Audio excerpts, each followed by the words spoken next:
Well, hey everybody, it looks like consumerism destroyed the world. Again! Only this time it's because corporate greed caused everybody to mutate into bloodthirsty monsters. But don't worry, this will be a fun apocalypse with explosions and gyrocopters and microbrews and hair dye. So much hair dye. Ah well, get ready everybody, it's time to kick it into overdrive.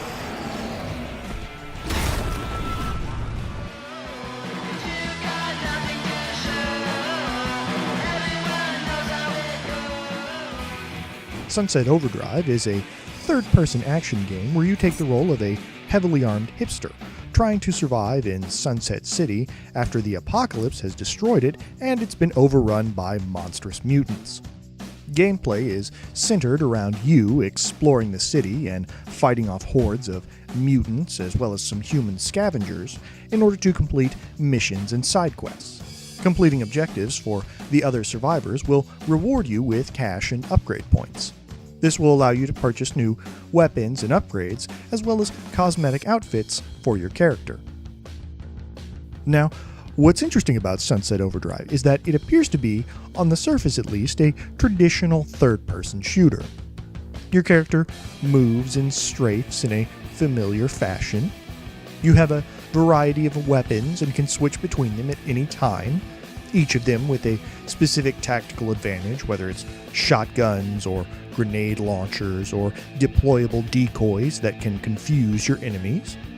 You even have a quick melee and jump attack for when your enemies get too close. However, very quickly you'll learn that just beneath that surface of third-person shooting are complicated layers of movement and third-person platforming. For you see, Sunset Overdrive has an entire movement system that feels like it was cobbled together from other contemporary platforming games. Or perhaps a better way to describe it might be that your character is able to maneuver in a fashion similar to a sports game about skateboarding. Essentially, in addition to standard running and jumping, your character has the ability to bounce off of umbrellas and cars. You can grind along rails. You can swing from lampposts and hang on the underside of power lines. You can even wall run along the sides of buildings. And what's most impressive is that you can string these movement abilities together. With just the tap of a button, you can bounce and grind and glide your way across the entire city, all while fighting monsters and wreaking havoc.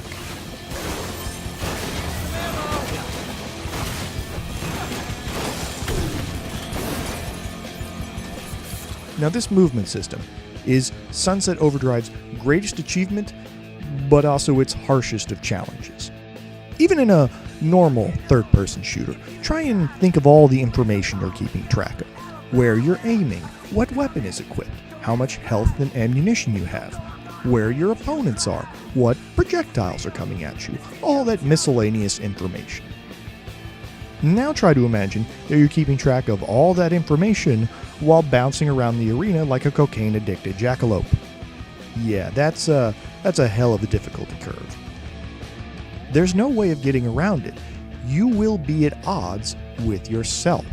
Your targeting reticle is also your camera, so during combat you have to divide your attention, focusing on your enemy, but also looking around in order to find the next place to jump or swing. Now, this could have been a huge pain in your pauldrons, but I have to give the developers credit for two reasons. One, they actually incentivize you using platforming during combat. For you see, your character has a style meter located in the corner of the screen, and this meter fills every time you defeat enemies or perform acrobatic stunts. And this is important because over the course of the game, you will unlock various power-ups that can either be equipped on your weapons or on your person. And these power-ups only activate when your style meter reaches certain levels. So by playing the game as intended, your character becomes better at fighting, and your weapons become more awesome. Your melee strikes will go from simple swings to power attacks. Your weapons can start freezing or setting enemies on fire. Your explosions will cause other, more impressive explosions. All of this powered by a fusion of movement and combat.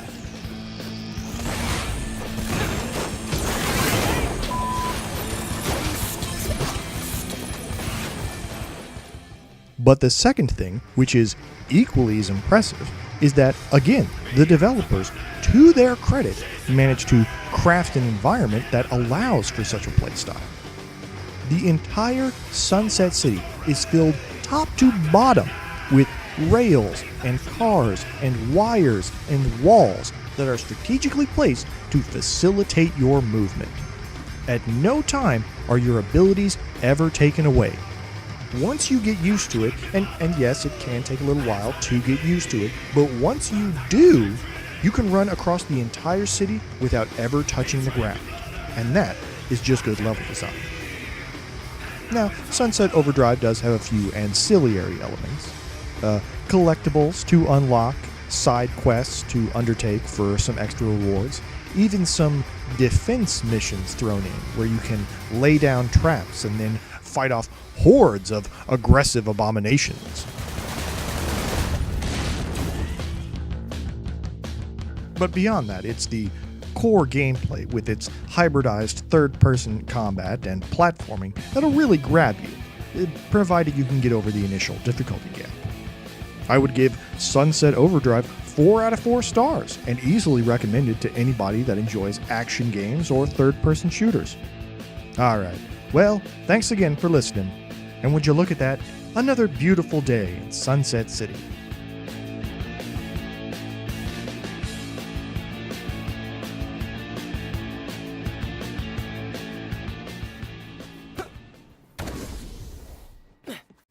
Man, it's been a hard day of fighting monsters. Time to relax and down a cold one. Oh no. Oh boy, there I go. Oh.